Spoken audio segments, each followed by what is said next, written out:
Swedish, there are words that describe concepts that can be quite foreign and confusing to non-Swedes. So today we're gonna learn a few of those. AV. This word is short for after work, which is not an English word, but a Swedish word consisting of English words. This is what we say when we go out with our colleagues for a beer or a glass of wine after work. And it's basically the only social thing we do with our colleagues, except fika during work. Swisha. This is kind of a new verb that means to pay with something by using the Swedish mobile payment app Swish. And this can be quite tricky for foreigners coming to Sweden because we use this not only among friends but also in shops as well nowadays. So it can be quite tricky because to pay with the app you need a Swedish cell phone number and a Swedish bank. So yeah, quite tricky. Röd dag. The concept of red days is not foreign to you because röd dag just means holiday. But the first time you see these two words together, how should you interpret that? I mean, does it have anything to do with, maybe periods? I mean, it's kind of a logical train of thoughts, but if you open a calendar, you will see that holidays are mostly red, right? So, there you have it. Röd dag is a holiday. Fan vad mörkt det blev. Vit vecka. Now, during Christmas time, it's quite common to go with your company or clients to Christmas dinners. And there you might have a bit too much to drink too often. And you might want to have a white week, as we call it. Vit vecka means that you don't drink alcohol for that week. It's white. And obviously it's not very good if you need to take a white week at all. But we Swedes, we have a word for it. And it could be a white weekend, vit helg, a white month, vit månad, or a white year, white life. I don't know. Vabba.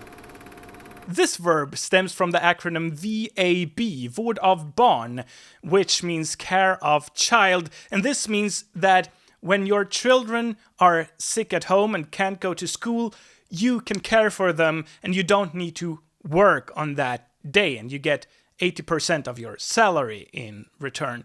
So vabba means that you're staying at home caring for your children or your child. And that's why we also have the new month February, because in February it's the worst. Nummerlapp.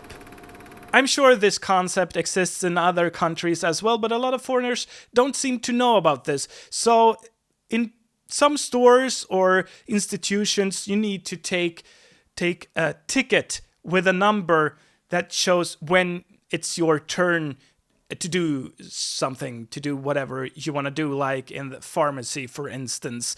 And this is so that we don't descend into chaos. And I love this because you don't need to stand in line. You can sit down and take it easy and know that no one is gonna take your spot in the line, right? So I love this. And we have it in pharmacies, for instance. We have it at the police when we want to make a new passport, for instance. We have this, and we have this in a bunch of places. Not everywhere. I remember we had this at the post office. We don't have a post office anymore in Sweden. And some of the places where you can pick up your packages, they still use this. Studenten. This is, of course, not a foreign concept to you because it just means high school graduation, studenten, the student.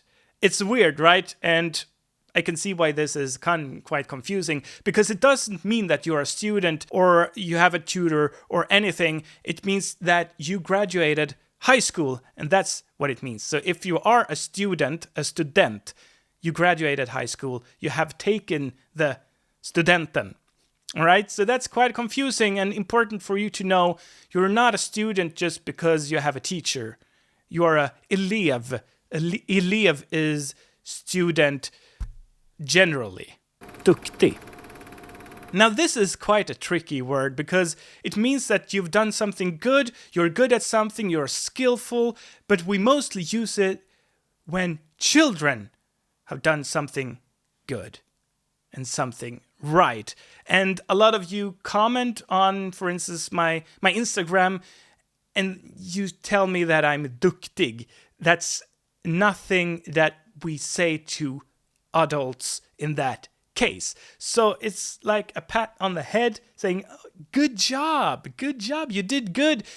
You're impressed, genuinely. It's not condescending. You are really impressed by this child and what they can do. But if you say this to an adult just for doing something well, it can sound quite condescending. However, you can use it with adults if it's very obvious that they are very good at something, like they at sports, for instance. Maybe they are an athlete, right? Or a musician or whatever. Then you can use this, but you really need to pay attention to the context. So beware of this word. Maybe don't use it if you're not completely sure. Fredagsmys. Now, I'm sure this concept exists all across the globe in some way, shape, or form, but we really made it into something special, and we have a word for it. So this Friday coziness means that after work or after school, on a Friday evening, you spend time with your family, you make a nice dinner, most likely tacos, right? Because Taco Friday is a thing in Sweden. Or you make burgers or pizza or something special for dinner, and you sit down and watch TV or a movie together, and you have snacks. It's very nice, and I'm glad we have a word for it. Systembolaget. Systembolaget is the state-owned liquor monopoly, and it's also the name of the store, the liquor store that we need to go to if we want beers, wine, or other alcohols, right?